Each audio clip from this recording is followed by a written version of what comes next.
Awas hati-hati. Semua amal itu akan diikat dengan niatnya. Dengan niat itulah diberikan oleh Allah dua hal.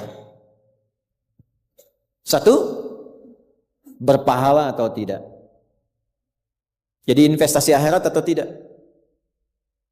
Yang kedua, kesungguhan kita untuk mencapai itu. Jadi bapak ibu ini punya pekerjaan nih, ya. Serius tidaknya tergantung motivasi niatnya. Kalau bapak niat bakal serius, kalau nggak niat nggak akan serius. Anda jadi tentara nih, kalau niat betul jadi tentara akan sungguh-sungguh. Kalau nggak niat ya biasa-biasa saja, ada tugas kerjakan, nggak ada santai. Anda kuliah kalau niatnya benar, sungguh-sungguh belajarnya. Duduk paling depan, dengarkan dengan baik, catat, nggak paham nanya, makanya masuk dengan keluar beda. Masuk belum paham, keluar sudah paham. Ini duduk, masuk kelas, duduk di kursi barisan belakang. Duduk di kelas, bangku deretan belakang. Gitu kan, di dalam kelas penuh dengan obrolan. Dengan pikirin. Gak pernah nanya, pulang. Mau ujian, minggu tenang jadi minggu gelisah. Pinjam catatan teman. Nah itu belum niat, gak niat tuh kuliahnya. Ya, kalau mau niat tuh sungguh-sungguh, pasti serius. Jadi semua pekerjaan itu akan jadi tercapai hasilnya kalau sungguh-sungguh, kalau serius. Serius. Ya, jadi kalau melamar sekali ditolak, kedua kali, terus, 3 kali, 4 kali. Ya. Kalau tidak ada di tempat itu, cari tempat lain. Ada seorang pemain biola tingkat tinggi, itu biolanya saja harganya puluhan miliar. Kalau sekali konser, itu tarif konser biola itu bisa di atas 1-2 miliar. Tiba-tiba dia coba iseng ngamen di pinggir jalan. Ya, jadi kalau kita di kereta di New York itu ada stasiun, di situ suka ada yang ngamen-ngamen itu. Iseng beliau ngamen, gak ada yang tahu kalau itu pemain biola termahal di dunia. Begitu memainkan musiknya, bagus musiknya, yang dikasih cuma recehan. Sekian sen, dapatnya berapa? Ya cuma sekian dolar, 4-5 dolar aja. Padahal ini kalau manggung tarifnya bisa 2 miliar. Tapi analisis komentarnya sangat luar biasa. Ternyata manusia itu, perhatikan, kalau ingin sukses harus pandai menempatkan diri. Dia dihargai murah itu karena di tempat yang memang tidak mengetahui siapa dia. Ketika dia menempatkan diri pada tempatnya, maka berharga nilainya di hadapan Allah. Jadi kalau Anda di satu tempat dianggap tidak bernilai, cari tempat lain. Mungkin di situ bukan tempat yang layak bagi Anda untuk menunjukkan siapa Anda. Tapi mesti serius. Itulah sebabnya ada sa'i. Apa itu sa'i? Ayo rali-rali kecil. Terus lari-lari besar apa? Maraton. Sa'i dari kata sa'a, artinya sungguh-sungguh, serius mencapai peluang, naik ke atas bukit untuk melihat dengan jernih ke rahmah, ya. Lihat dari sofa sampai marwah dengan sifat rahmah. Marwah itu puncak tertinggi yang ingin diraih. Maka gunakan dengan sa'i, sungguh-sungguh serius. Kalau lihat peluang kejar walaupun dengan berlari. Kalau nyampe nggak ketemu, balik lagi. Walaupun sampai bolak-balik. Pada akhirnya pasti ditemukan yang cocok dengan kita. Sungguh-sungguh. Nah ini Jadi kalau Anda ingin serius, ingin sukses, ya, mencapai sesuatu apapun serius. Yang sekolah serius nih. Ya. Perwira-perwira mau sekolah serius. Ya, jangan mengandalkan joki. Ayo serius supaya ilmunya benar. Ya, urutkan. Anda juga sama nih yang di kampus-kampus dan sebagainya tuh. Ya, kuliah yang betul. Kan mau Indonesia emas tuh 2045. Bagaimana bisa dapat emas kalau nggak sungguh-sungguh? Itu yang kemarin PON tuh. Kalau nggak serius nggak dapat emas. Nah, yang kedua begini. Kalau cuman pakai yang pertama, yang belum beriman pun dapat itu. Terus faedahnya kita beriman apa? Ya, gini ya. Ini ada yang belum beriman, non-muslim. Kerja serius. Anda sudah beriman, kerja serius juga, sama-sama serius. Dua-duanya sukses. Lalu manfaat imannya apa? Tuh. Ini untuk menjawab pertanyaan begini, Pak abdi teh muslim. Nah, non-muslim teh tiasa sukses, kaya, abdi teh kaya. Saya sholat tapi nggak kaya-kaya. Nah, itu pertanyaan yang salah. Supaya kaya itu penyebabnya bukan sholat, tapi serius, sungguh-sungguh. Kalau sungguh-sungguh kerja, sukses. Sungguh-sungguh belajar, sukses. Sholat itu, nah ini mendampingi kesuksesan dengan keberkahan. Kalau ingin berkah, sholat. Ingin nyaman, sholat. Sholat mendesain kesuksesan itu melahirkan falah, kebahagiaan yang mendamaikan. Makanya falah dalam bahasa Inggris definisinya success and happiness. Sukses dan bahagia. Balik ke sini, ke hadis tadi. Lalu apa manfaatnya di situ huruf ba itu? Niat itu apa? Merubah rutinitas menjadi ibadah. Ini yang mahal. Ini Pak, gini Pak ya. Bu. Ini apa Bu? Gelas. Isinya air. Fungsi air itu menghilangkan haus. Caranya minum. Tiap hari kita itu minum. Sesuatu yang dilakukan terus-menerus namanya rutin.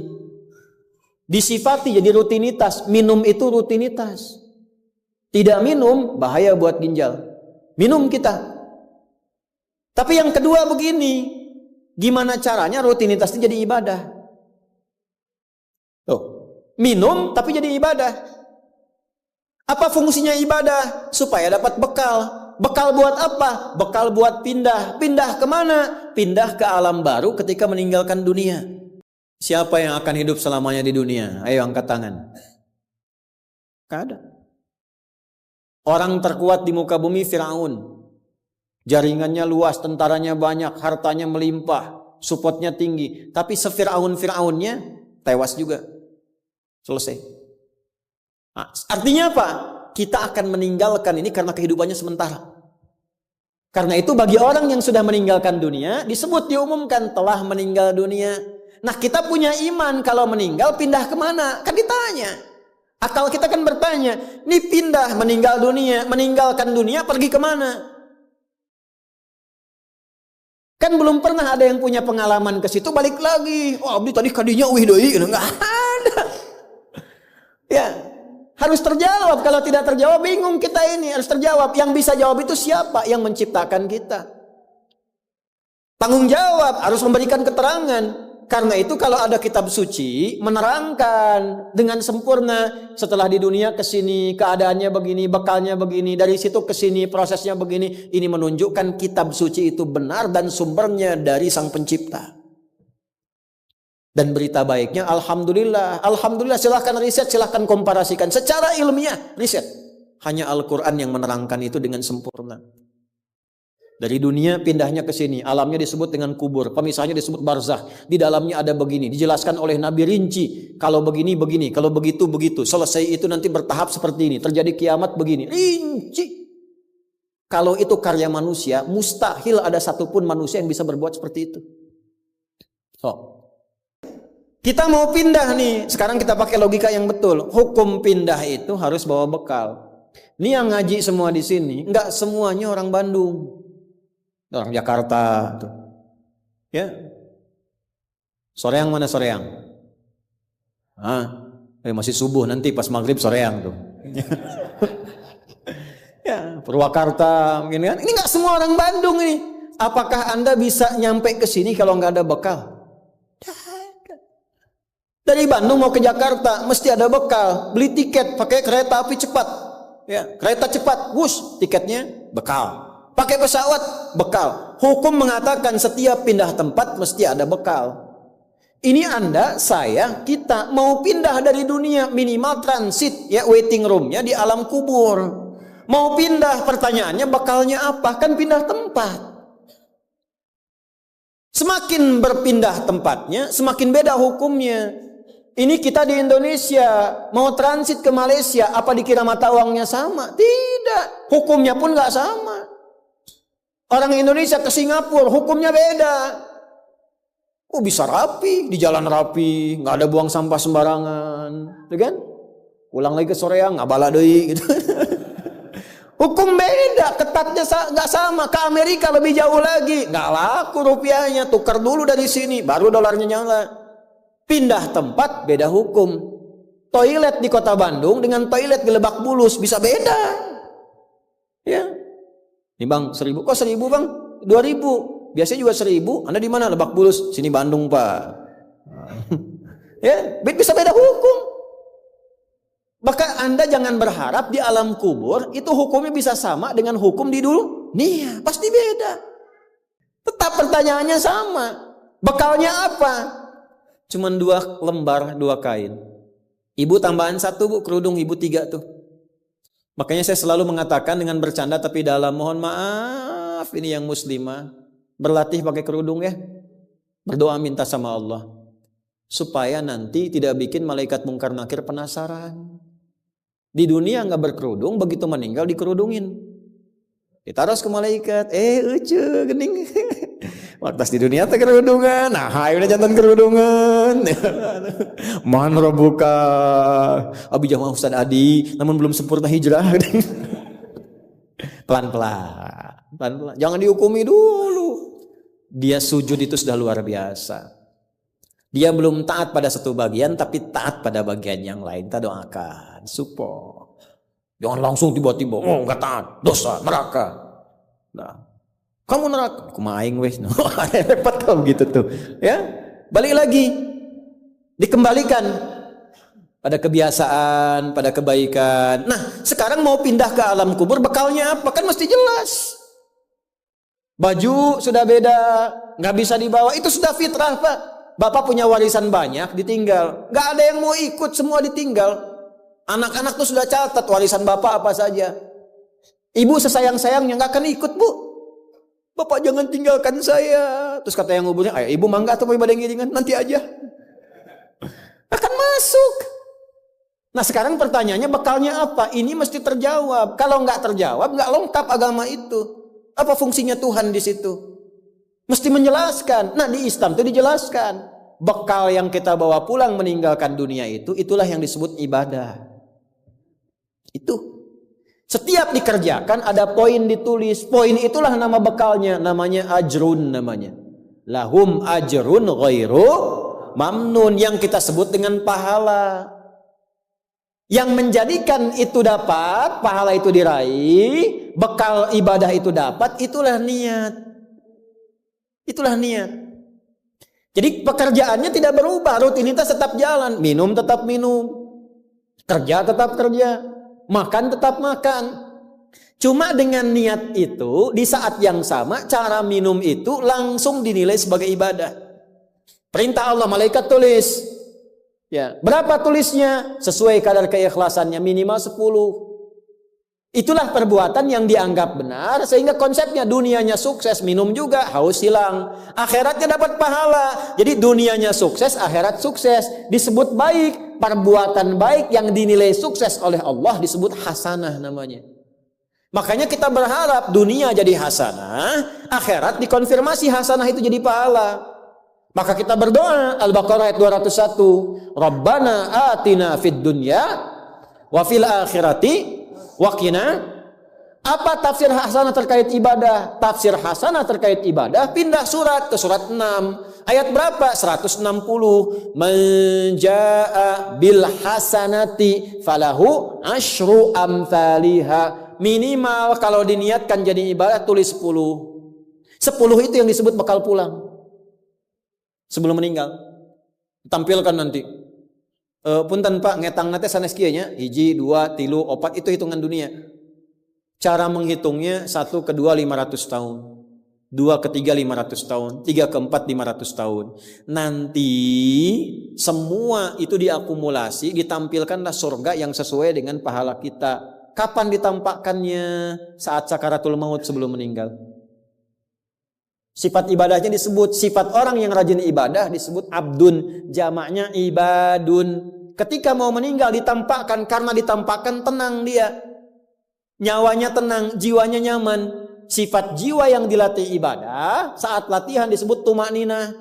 Ruku anjen, jangan dulu itidal sampai tumakninah. Sujud, jangan bangkit dulu sampai tumakninah. Kebiasaan tumakninah punya sifat namanya mutmainnah. Makanya saat akan meninggal disebut ibadahnya, disebut mutmainahnya. Di mana? Quran surah 89 ayat berapa? Ayat 27 sampai 30. Ya ayyatuhan nafsul mutmainnah irji'i ila rabbiki radiyatan mardiyah fadkhuli fi ibadi, disebut ibadnya. Wadkhuli jannati, ditampakkan surganya. Ini surganya anjeun teh ieu tina amalan-amalan yang telah dilakukan selama hidup. Kalau yang nggak ada bekal, tampaknya yang jelek-jelek sesuai kebiasaannya. Ya. Kebiasaan dugem ditampakkan leng-geleng. Ini bingung, la ilaha illallah, geleng lagi, la ilaha geleng lagi.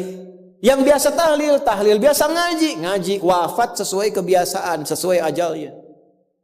Tampak. Nah, sekarang untuk mencari bekal itu bagaimana? Niatkan menjadi ibadah.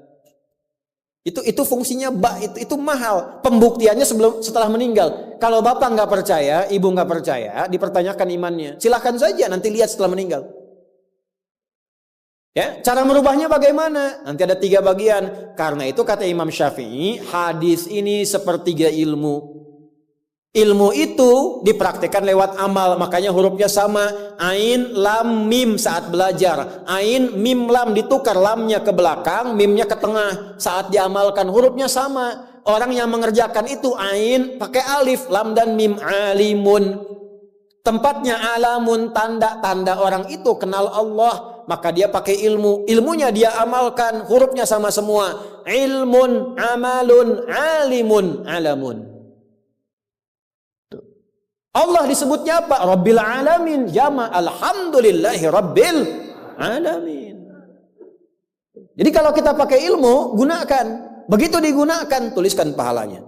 Kata Imam Syafi'i, hadis ini sepertiga ilmu. Karena ilmu itu ada 3. Ilmu tentang lisan, ilmu tentang perilaku tubuh bagian luar, ilmu tentang hati. Semua perilaku kita bergantung 3 hal tadi. Contoh lisan. Panitia, kalau ada teh manis bagus banget itu. Enggak, ini contoh, bukan minta. Enggak, ini saya sudah ada minuman, enggak usah bikin teh manis. Contoh aja, contoh, ya. Kalau ada teh manis bagus banget itu. Itu lisan. Begitu lisan keluar, panitia langsung mikir, aduh, enggak dibikin tadi katanya. Maka coba di belakang dibikin, walaupun ustaznya bilang contoh, langsung bikin misal contoh gitu kan. Itu lisan. Kerjakan, siap kerjakan, komando, jalan, lisan. Jadi perilaku kita kadang bergantung lisan. Makanya ada ayat dan hadis tentang lisan. Hati-hati. Kepleset lisan lebih parah dibanding kepleset kaki. Bapak kepleset kaki bisa diluruskan lagi. Kepleset lisan lama Pak. Prajurit keluar dari sini, caci maki tuh panglima tuh. Jangan dipotong videonya ya. Contoh ini mah, contoh. Kepleset lisannya, selesai karirnya. Kepleset kakinya, masih bisa berjalan. Maka lisan tuh ada hukumnya sepertiga bagian hidup kita. Kedua nih, ujung kepala sampai ujung kaki, tangan bergerak, kaki melangkah. Hati-hati. Itu semua ditentukan oleh apa? Ini kolbu, amalan hati. Bapak tahu dari mana kalau orang yang senyum itu senang pada Bapak? Bagaimana taunya? Boleh jadi dia iri hati, di hatinya itu ada sesuatu. Nah, karena manusia bertindak dari 3 bagian ini, maka Imam Syafi'i mengatakan, inilah hadis sepertiga ilmu. Kalau paham hadis ini, sepertiga kehidupan kita tuh hatam. Kuncinya apa? Niatkan semua hal itu menjadi bagian ibadah, maka pekerjaannya berkah, akhiratnya dapat.